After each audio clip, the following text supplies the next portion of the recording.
രണ്ടുപേരും കൂടി അല്ല എല്ലാം കൂടി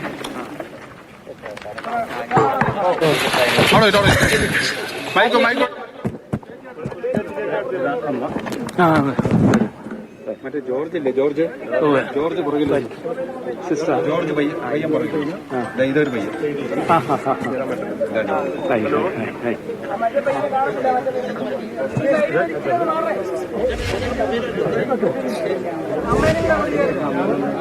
അച്ഛൻ്റെ അമ്മ. Hello hello hello hello hello hello hello കാണാമോ? മറിയുന്നുണ്ടോ?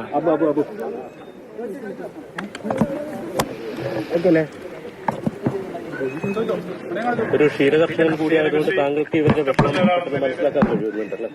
തീർച്ചയായിട്ടും. കാരണം ഇവരനുഭവിച്ച സെയിം വിഷമം 6 വർഷങ്ങൾക്ക് മുമ്പ് ഞാൻ അനുഭവിച്ചതാണ്. ഞാൻ എന്റെ ഫാമിൽ ഉണ്ടായിരുന്ന സമയത്താണ് പെട്ടെന്നൊരു ഒരു കിടാവ് നിലത്ത് വീണ് വയറ് വീർത്ത് അത് ചത്തു. എന്താ കാരണം മനസ്സിലാവുന്നില്ല. അടുപ്പിച്ച് ഞാൻ ഈ തുറന്നുവിട്ട് തീറ്റ തിന്നുന്നൊരു സമ്പ്രദായത്തിൽ വളർത്തുകയാണ്. 22 പശുക്കളാണ് രാവിലെ തൊട്ട് വൈകുന്നേരത്തിനുള്ളിൽ വീണ് ഇതേപോലെ വയറ് വീർത്ത്. അതെല്ലാം ഉണ്ടായത്. വയറ് വീർത്ത് 4 കാലും മുകളിലേക്ക് ഒരു നാക്കിന്നൊരു നൊരയും വന്നില്ല. അത് തന്നെ നാക്ക് കടിച്ചിട്ടാണ് അത് ചാവുന്നത്. ഇത് പുല്ലിൽ വരുന്ന അല്ലെങ്കിൽ ഏതെങ്കിലും ഇലയിൽ നിന്ന് വരുന്ന ഒരു വിഷാംശമാണെന്ന് പറയുന്നു. എന്റെ വീട്ടിലങ്ങനെ വിഷമടിച്ചൊരു പുല്ല് ഇതുവരെ വളർത്തിയിട്ടില്ല. പക്ഷെ അതെങ്ങനെ സംഭവിച്ചു എന്നുള്ള നമുക്കറിയില്ല. എറണാകുളത്തുനിന്നുള്ള ഡോക്ടേഴ്സൊക്കെ വന്നു. ഒരാഴ്ച എടുത്തു ഇതിന്റെ ബ്ലഡ് റിസൾട്ടൊക്കെ വരാൻ. അപ്പോഴും പറഞ്ഞത് വിഷാംശം എന്ന് പറഞ്ഞു എന്നല്ലാതെ അതിനൊരു പ്രതിവിധിയൊന്നും ഉണ്ടായില്ല. എന്തായാലും അതിന്റെ ഒരു നഷ്ടം, കാരണം എന്റെ വീട്ടിലെ ഓരോ പശുക്കളെയും ആരെങ്കിലും കാശ് കൊടുത്ത് മേടിച്ചിട്ടുള്ളതല്ല. എല്ലാം ഞാനും എന്റെ ഭാര്യയും മക്കളും പോയി നോക്കി മേടിച്ചിട്ടുള്ളതാണ് തുടക്കകാലത്തെല്ലാം. അതുകൊണ്ട് തന്നെ ഇതിന് ഓരോന്നിനും പേരിട്ടിട്ടുള്ളത് എന്റെ മോളും മോനും ഒക്കെ തന്നെയാണ്. അപ്പൊ അത് നഷ്ടപ്പെടുമ്പോൾ ഉണ്ടാകുന്നൊരു വേദന എന്ന് പറഞ്ഞാൽ, മാത്രമല്ല 22 പശുക്കളെയും JCB എടുത്ത് കുഴിച്ചു മൂടുന്ന സമയത്ത് ഞാനും എന്റെ ഭാര്യ എന്റെ ജീവിതത്തിൽ ഏറ്റവും കൂടുതൽ കരഞ്ഞിട്ടുള്ള സമയം അതായിരിക്കാം. അപ്പൊ ഈ 2 മക്കളുടെ കാര്യം അതാണ്. ഇന്നലെ തൊട്ട് അത് തന്നെയാണ് ഞങ്ങൾ പറഞ്ഞുകൊണ്ടിരിക്കുന്നത്. ഇന്ന് രാവിലെ പത്രം തുറന്നപ്പോൾ സഹിക്കാൻ പറ്റിയില്ല അങ്ങോട്ട്.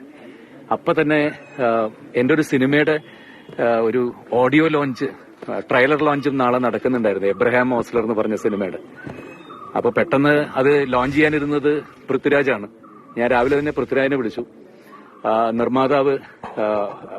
നിർമ്മാതാവിനെ വിളിച്ചു. സംവിധായകനായിട്ടുള്ള മിഥുൻ മാനുവലിനെ വിളിച്ചു. ഓൺലൈൻ ചെയ്യായിരുന്ന മഹേഷ് ബാബുവിനെ വിളിച്ചു. എല്ലാരും കൂടി വിളിച്ചപ്പോഴത്തേക്കും നാളെ ഈ ഫംഗ്ഷൻ നടത്താതിരുന്നാൽ, ഭക്ഷണം വേണ്ട വെച്ചാൽ, ഈ ഫംഗ്ഷൻ വേണ്ടാന്ന് വെച്ചാൽ ഏകദേശം ഒരു 5 ലക്ഷം രൂപയോളം നമുക്ക് മാറ്റിവെക്കാൻ പറ്റും. ഈ കുഞ്ഞുങ്ങൾക്ക് ഒരു 10 പശുവിനെങ്കിലും മേടിക്കാൻ സാധിച്ചാൽ അതൊന്ന് കൈമാറാൻ വേണ്ടിയിട്ടും ഇവർക്ക് ആ ഒരു നേരിട്ട് വന്ന് സമാധാനിപ്പിക്കാൻ. കാരണം ഞാൻ അനുഭവിച്ച വേദനയാണ്. അതുകൊണ്ടാണ് നേരിട്ട് ഇങ്ങോട്ട് എത്തിയത്. എല്ലാം ക്ലിയർ ആവും. നോക്കിക്കോളൂ.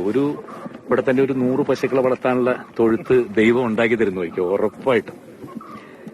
ആഗ്രഹമില്ല അങ്ങനെ.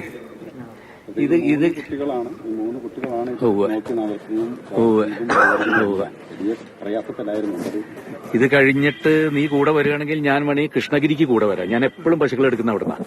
കൃഷ്ണഗിരി പോയി കഴിഞ്ഞാൽ നല്ല HF തന്നെ ഏകദേശം ഇവിടെ നമുക്ക് HF ഒരു 70,000 രൂപ വരുന്ന സാധനം ഞാൻ നിനക്ക് അവിടെ നിന്ന് ഒരു 40 രൂപ 35 രൂപയ്ക്ക് മേടിച്ചു തരാം. ട്രാൻസ്പോർട്ടിംഗ് കാശും കുറച്ചിട്ട്. എനിക്ക് അറിയുന്ന ഒരുപാട് അവിടെ തമിഴ് ഡീലേഴ്സ് ഉണ്ട്. അപ്പോ അത് ഫുൾ HF എടുക്കണ്ട. ഫുൾ HF എടുത്തു കഴിഞ്ഞാൽ ഇവിടുത്തെ ഒന്ന് കാലാവസ്ഥയിൽ കുറച്ച് ഇതാവും. ഒരു മീഡിയം ആയിട്ട് എടുത്തു കഴിഞ്ഞാൽ ഒരു 40 രൂപ 35 രൂപയ്ക്ക് എടുത്തു കഴിഞ്ഞാൽ പോയിട്ട് നമുക്കൊരു 10 15 കൊണ്ടുവരാം കേട്ടാ. കുട്ടികൾക്കുള്ള മാറി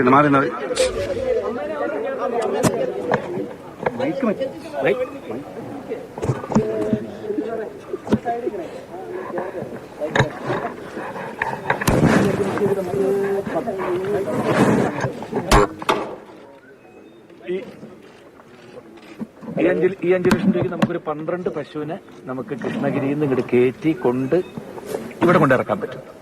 അതായത് നല്ല 7 മാസം 6 മാസം ചെനയായ പശുക്കളെ ഞാൻ പറയും. അത് കൊണ്ടുവരാൻ പറ്റും.